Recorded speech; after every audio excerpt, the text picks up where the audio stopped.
السلام علیکم ورحمۃ اللہ وبرکاتہ۔ میرے دوستو، نماز مغرب کے بعد یہ 3 کلمات پڑھیے، اللہ تبارک و تعالیٰ خاتمہ ایمان پر فرما دیں گے۔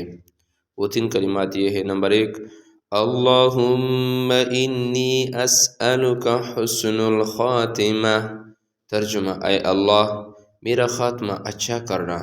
نمبر 2، اللہم ارزقنی توبۃ نصوحا قبل الموت، اے اللہ موت سے پہلے مجھے سچی توبہ نصیب فرما۔ نمبر 3، اللہم یا مقلب القلوب ثبت قلبی علی دینک، اے دلوں کے پھیرنے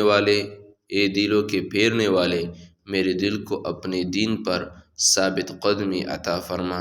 اللہ رب العزت ان کلمات کو پڑھنے کا توفیق دے کہ ہم اپنی زندگی میں اس کا معمول بنا لیں۔